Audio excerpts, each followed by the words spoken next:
Hello, everyone.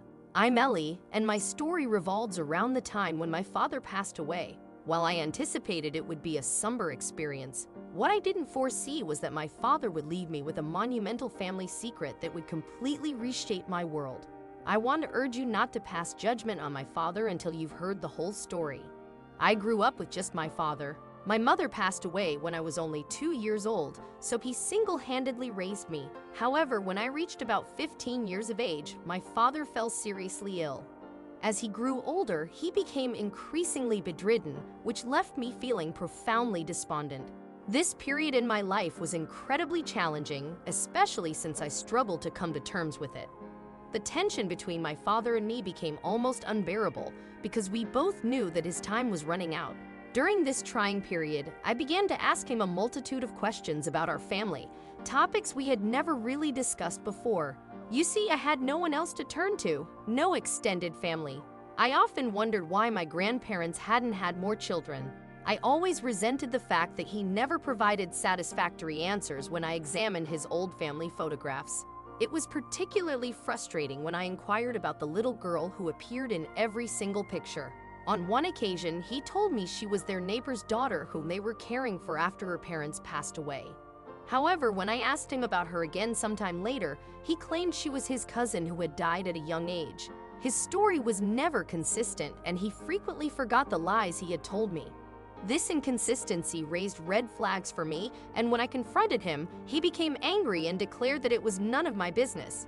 Later that day, I discovered him crying alone in his room. Eventually, I decided to let the matter rest. My incessant questioning had caused him pain and frustration, and he had enough on his plate to contend with.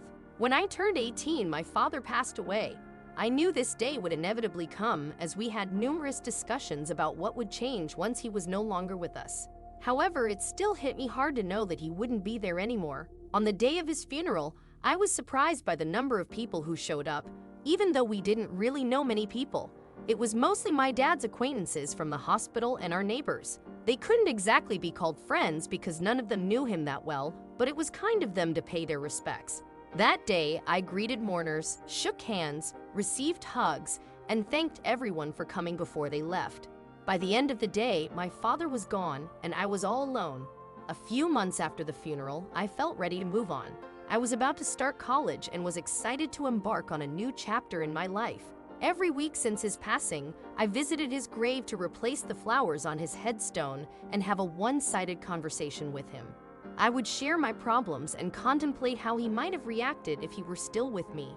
Over time, this routine became something I looked forward to. However, one day, something strange happened that shattered everything I thought I knew about my father.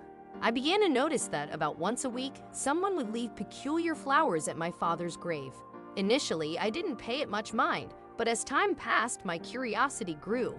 The flowers were always black roses and thistles, an odd and somewhat disrespectful choice. Who would leave such an unusual bouquet on a grave? As the weeks went by, my irritation increased. Finally, the mysterious person behind these offerings revealed themselves. One day, while I was approaching my father's grave, I saw a woman walking away. She appeared harmless, so I assumed she was just passing through. However, as I reached my father's resting place, I noticed something unusual. The black roses and thistles were fresh, and next to them, I found something carved into the stone. It read, "I will never forgive you." I was utterly perplexed, and a myriad of thoughts raced through my mind. Just then, the groundskeeper happened to pass by, so I approached him and inquired about the woman. I asked if he knew anything about her. He informed me that she had been coming for a while, always at the same time each week. I couldn't believe we had never crossed paths before. But more than anything, I needed to uncover her identity. Since I had never seen her before, I knew she wasn't a local. And how did she know my father? My curiosity burning, I decided to wait at the cemetery on the same day the following week to see if she would return. When the anticipated day finally arrived, I drove to the cemetery and patiently watched for her. Hours seemed to drag on, and I started to lose hope that she would appear. But then, just as my patience was waning, she arrived. It was time to get the answers I had been yearning for. I tapped her on the shoulder, and she turned around. At first, her face displayed surprise, but it quickly transformed into a warm smile. I was nervous but had to ask, "Excuse me, I'm Ellie. Can you tell me your name?" She took my hand in hers and replied, "I know who you are, Ellie. I'm Lucy." She gazed at me with affection in her eyes and continued, "It's so nice to see you in person." My heart raced with anxiety. Who was she and how did she know my name? I tried to maintain composure and nervously inquired if she had known my grandmother. She laughed gently and responded, "Yes, that's who I was talking about. You knew my grandmother?" I stammered, "Of course I did." She smiled and said, she was my mother too." She reached into her pockets and retrieved a wallet. Upon opening it, she showed me a picture of herself, my dad, and her parents standing in front of a church. Those seconds felt like an eternity as I grappled with the shock. I was rendered speechless. Breaking the silence, she assured me, "I didn't want to scare you. If you want, we can go to the diner across the street, and I'll answer anything you want." I was frightened, but I yearned for answers, so I agreed. We found a quiet corner in the diner, away from the bustling crowd. As we sat facing each other, numerous questions swirled in my mind. My trembling hand betrayed my anxiety as I attempted to process the overwhelming thoughts. Ultimately, I gave up on sorting through my jumbled thoughts and blurted out the first question that came to mind. "Are you like my aunt?" She nodded in affirmation. "Why hasn't my father mentioned you before?" This question erased the smile from her face. She let out a heavy sigh before delving into her story. "You see, Ellie, your father and I were close when we were children. I always looked up to my big brother and would do anything to spend time with him. My childhood was idyllic. My parents were loving, and the community was warm and friendly.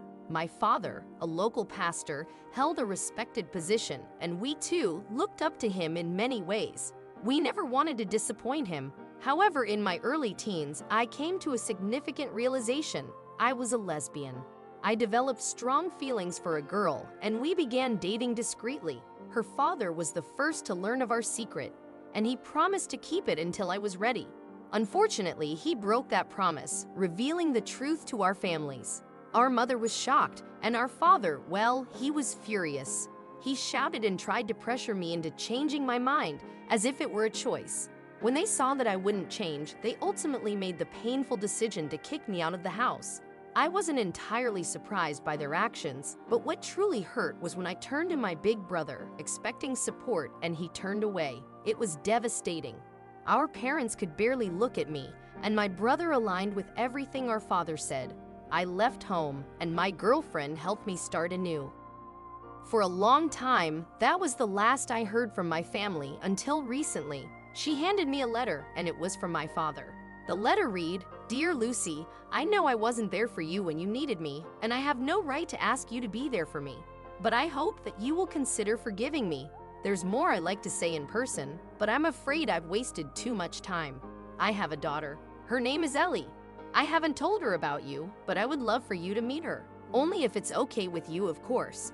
If I don't get to see you before the end, I just want you to know that I miss you, I love you, and I'm really sorry. With love, Samuel." I looked up from the letter and saw tears in her eyes. It was comforting to know that my father didn't hate me, but my feelings toward him remained complex. Forgiveness wasn't easy to find in my heart, but I was trying.